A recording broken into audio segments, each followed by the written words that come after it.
You are welcome to Literature Hub 247. If you are just joining us, please click on the subscribe button so that you have access to all our videos whenever they are released. This particular video is about a non-African drama titled An Inspector Calls. An Inspector Calls is written by J.B Priestley. The text is one of the recommended drama texts by WAEC and NECO. Let's go ahead and do justice to the analysis of the text. An Inspector Calls by J.B Priestley. These are the characters. We have Adult Building, who is the patriarch of the family, that is the patriarch of the Building family. We also have C.B Building, his wife. Sheila Building, his daughter. Eric Building, his son. Edna is the maid of the house. Gerald Croft, the fiancé to Sheila. Inspector Gould is the unknown police officer. Now let's go ahead and look at the plot summary of the drama text. An Inspector Calls is a non-African play set in 1912 in the industrial town of Burnley at the Billings large home. Adult Building, the patriarch of the household, a local politician, and a wealthy factory owner, celebrates his daughter's engagement to Gerald Croft, the son of a rival magnate. That is Sheila, his daughter. They are celebrating his engagement to Gerald Croft. In attendance are his wife, Sebi, and Eric, their son, who is an alcoholic, that is, he drinks a lot. Building lectures them on the benefits of self-reliance and the bright future that awaits them. Please don't forget that this ceremony is taking place in their house. While Building, Eric, and Gerald chat, Sheila and her mother leave the dining room and go to the drawing room. The beautiful atmosphere in the house is interrupted by a man who calls himself Gould. Gould is investigating the suicide of Eva Smith, a young woman. The inspector shows them a photograph of Eva Smith and tells them that her diary refers to the members of the Building family. Building identifies her and admits that she worked in one of his factories and that he dismissed her for agitating for a pay rise. That is, Building identified Eva Smith, that she was one of our workers in one of his factories, that she was dismissed while agitating for a pay rise in company of some other ladies. Eva is said to have led a strike action with female workers demanding a pay rise to about 25 shillings a week from about 22 and 6. Building denied that he is responsible for her death. That is, despite this, Building is denying that he is not responsible for the death of Eva Smith, though he admits that he sacked her from one of his establishments.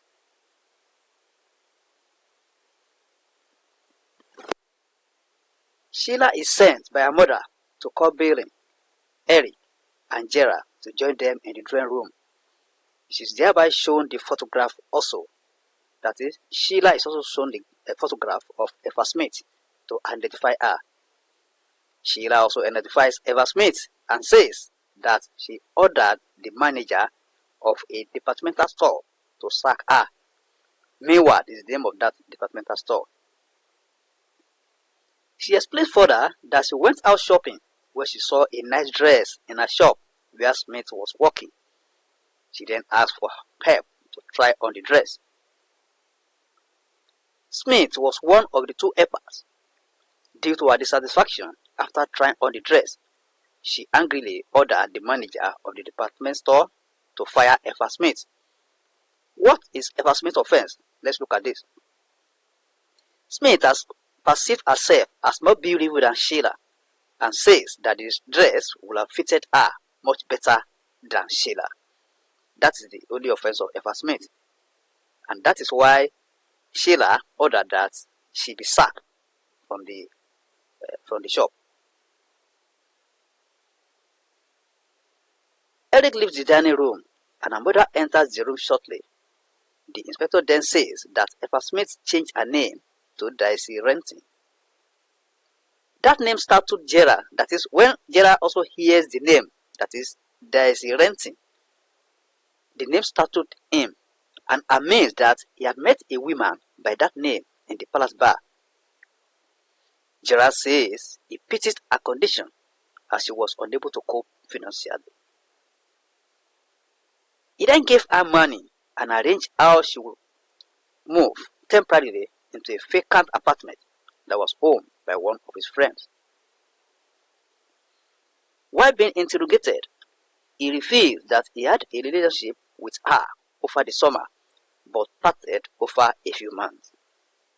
Sheila, who feels dejected, returns her engagement ring to Gerard, and the latter leaves for a walk. Remember, they are celebrating Gerard's engagement with Sheila, but when Sheila hears that, she returned the engagement ring to Gerard. It is now the turn of Sebi to be interrogated by Inspector Gould. Sebi is a strong patron of a charity that helps women. Remember, Sebi is the matriarch of the house. That is the wife of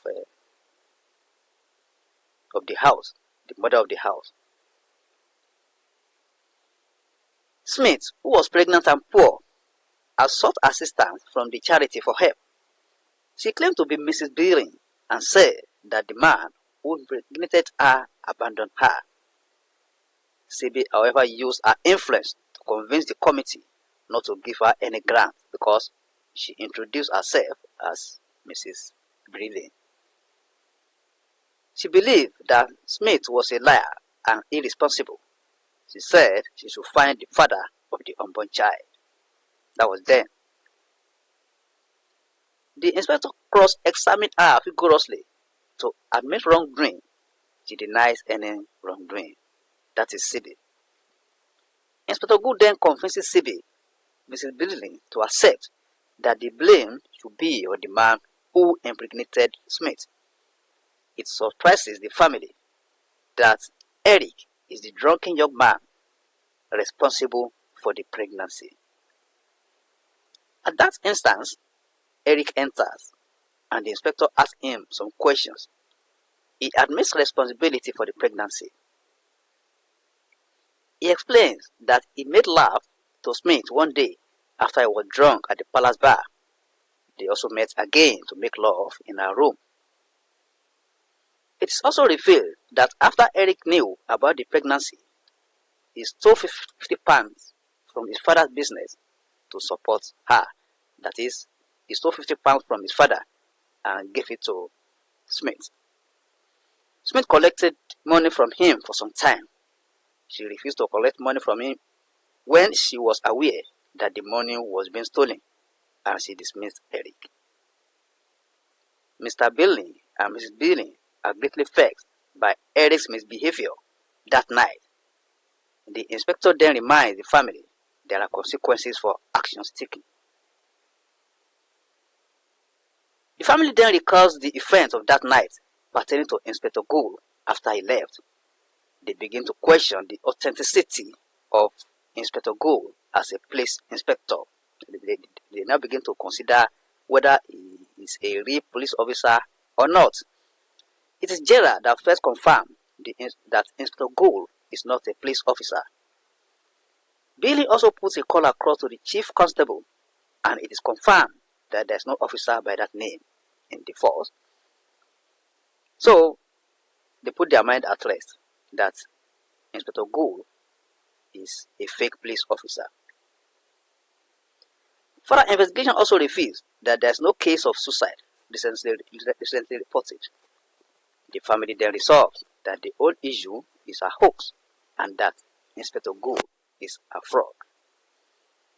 Immediately afterward, receives a call from the police that a young woman is dead of a suspected suicide, and the police are on the way to interrogate the family. The name of the inspector in charge is not revealed, but it is clear to the family that the confessions over the issue are all true, and the family is awaited to be disgraced publicly. This is just the plot summary of the text. Be on the lookout for the act-by-act analysis of the text, as well as the theme, the characters, and the dramatic techniques. All are going to be discussed on this channel. Be on the lookout. You are free to share any of our videos on any social media platform. You can also invite your friends to join us here. And if you have any question on this text or any other text or on literature generally, you are free to ask your question, and the solution to the questions will be sent to you immediately. Thank you, and God bless.